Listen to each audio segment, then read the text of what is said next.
Welcome to the Team EF Coaching Cycling Performance Podcast, where we take information from the highest level of sport and make it accessible for all cyclists.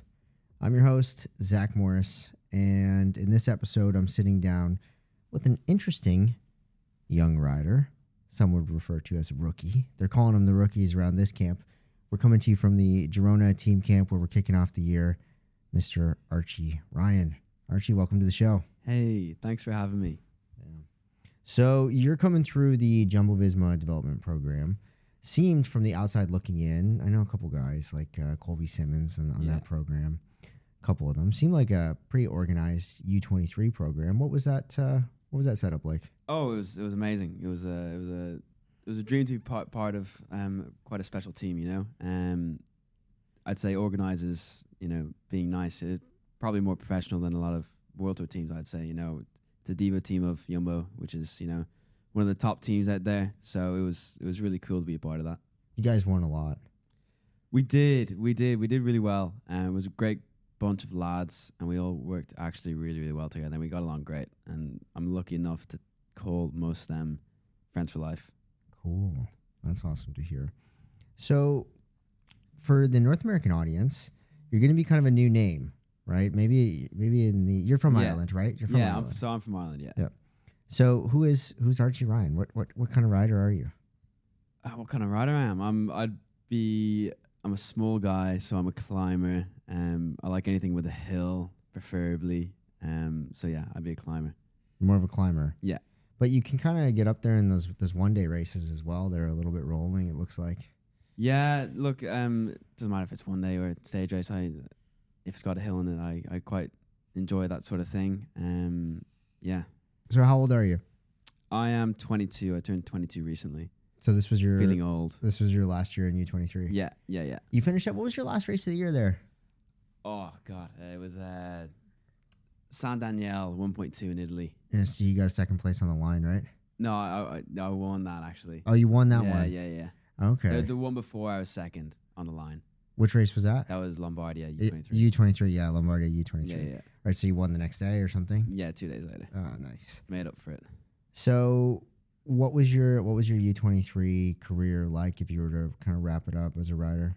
Well, it was really up and down. It was lots of lows and a couple highs. I spent a lot of it injured with knee injury.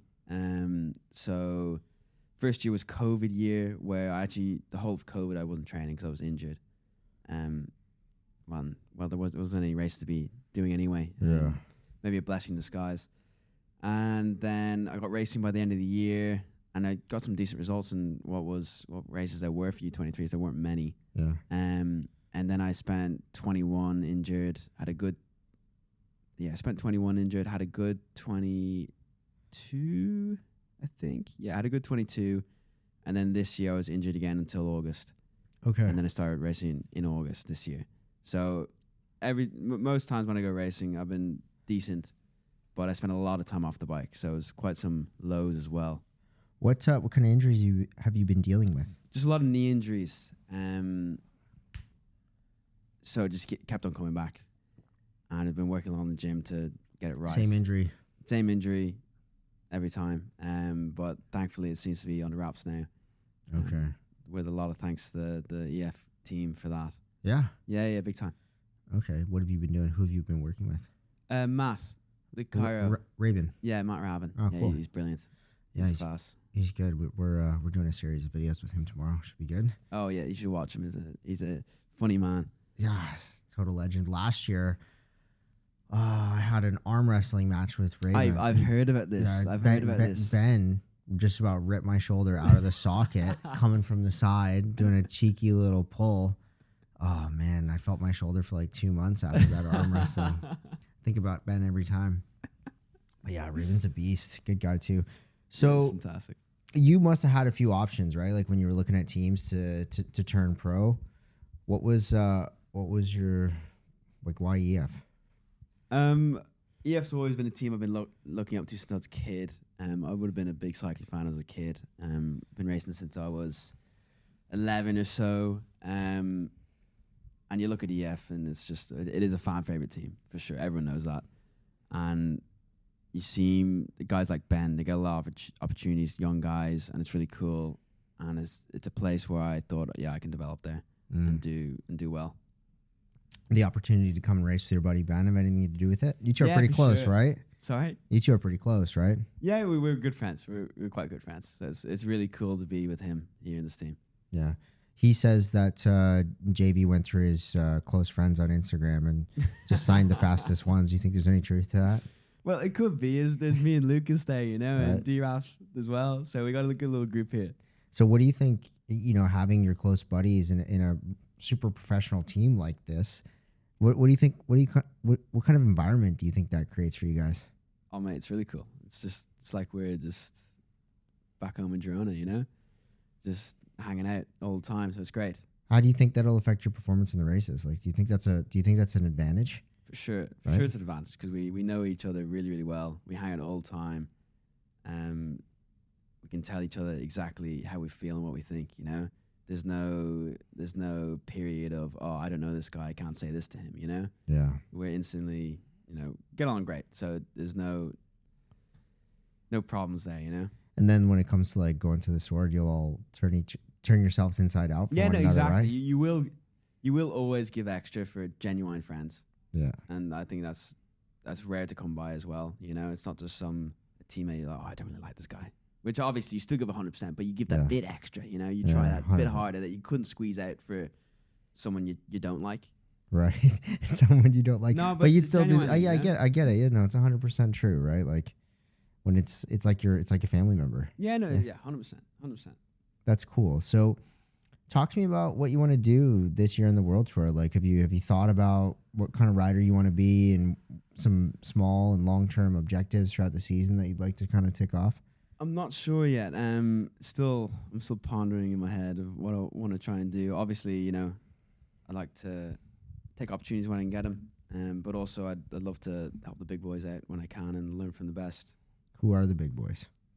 Well, when you look at the big boys, it must be Richie, Ben, Hugh, Chavez, you know, and all the boys that can help in the hilly races. I think that'd be really cool and try and learn from them. Right. So we were having a debate on the last podcast with Ben. Right. Who's faster, you or Ben, In what? on a bike? I'll beat him in the sprint. He will actually say, yeah, Archie will beat him in the sprint. We did a ride where I was doing sprints. It must have been August or something. We did like 4 sprints and it wasn't good for him. Yeah. Who's a better rider overall? Oh, Ben, of course. Really? Of course. Yeah, of course. Conflicting opinions. He said you.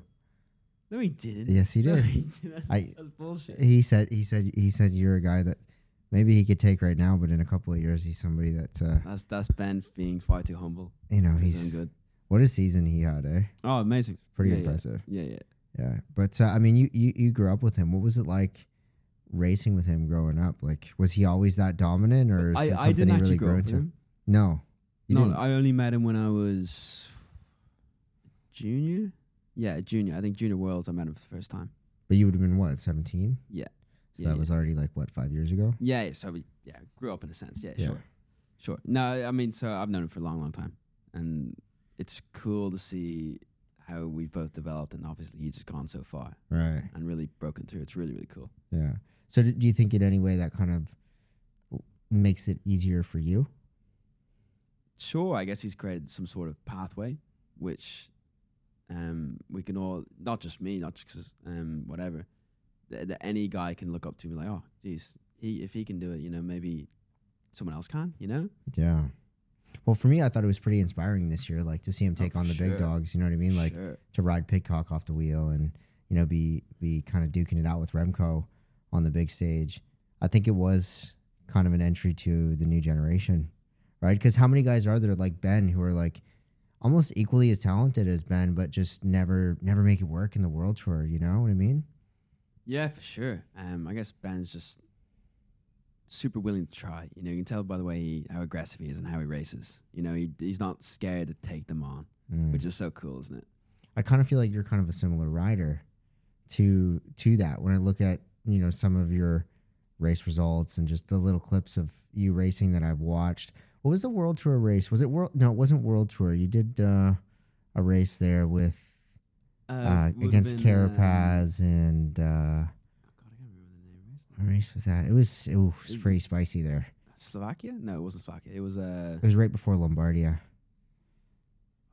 Luxembourg. That's it. Yeah. So that was where I really started to kind of watch you. I think I'd already knew that were signing you or had already signed you. I can't recall timeline, but you were in the mix of the race, and it was hot. Like it was full gas, and all the big guys, like you were saying, the big guys, you were in there going toe to toe with all of the top guys on our team, right? And a lot of the top guys in the world. Was that your first experience in a scenario like that, or have you been in other races at that level? I would have done a mixed team race for 2 the year before, which I was okay in too. But yeah, it was super cool to do that against EF in Luxembourg and see what I could try and do. You know, it was really good just to compare myself and see where I'm at. Where were you at? God, I think I was 6th or something. But I felt really good that day. I think Ben won that day actually. That's what happened. Funnily enough. God, we're talking a lot about Ben, aren't we? Yeah, we are.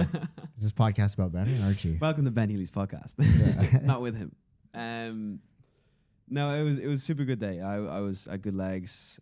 Got the opportunity from the team to just go for it, and it was Healy final, and tried to bring Ben back, but I couldn't because this guy's just too good.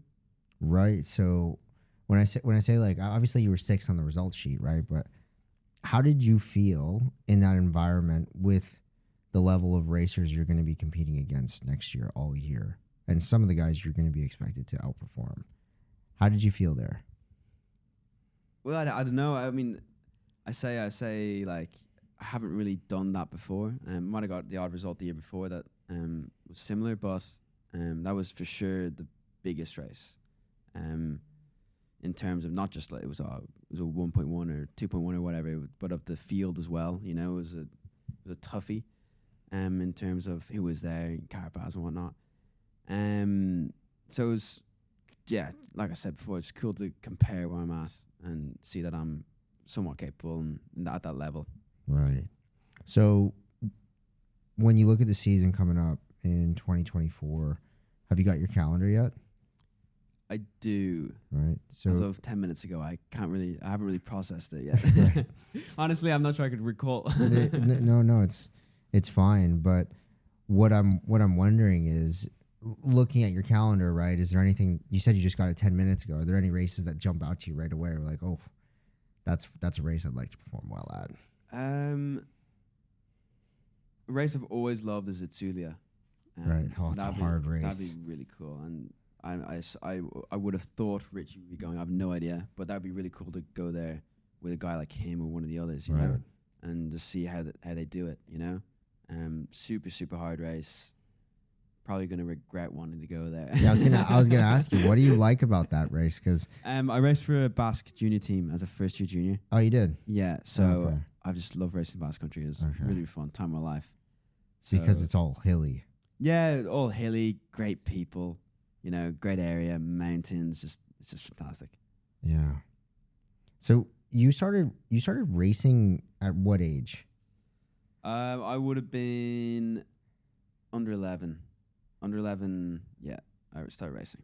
Oh, dude, so you like came up through the whole like federation program, and you're kind of like a groomed athlete from day one. Somewhat. So when did you first start racing for like the national team? I think my first, not till juniors. Okay. Junior Worlds probably. Right. Did you race first year? Yeah. Yeah, and second year? Yeah. Yeah. Both weren't very good, but I was there. Nah, but I mean, you know, you're in the system and going through the ropes. Interesting. So Basque country, I mean, I wasn't expecting you to be like, that's the race I want to, you know, really perform well at. What? Anything else? Any other races standing out to you on the calendar? TDU come up around the corner. That'd be cool. Yeah, I think that'd be really cool. It seems like a fun race, you know. Interesting way to start the year. Are you going fast right now, or what's your form like? No. I would say I'm definitely not going fast right now. I've no idea where I'm at. I haven't really started doing proper efforts, and probably should since it's a month away. But right. So I mean that'll be interesting, right? I think that race tends to be like a tone setter for a lot of guys throughout the year. Yeah. You know, some guys just go there and like take form, but I think that model's kind of gone, right? Like post COVID, the level's just so much higher all year, and it seems like nobody takes holidays anymore, and everybody just stays like 2 weeks out from peak performance all season.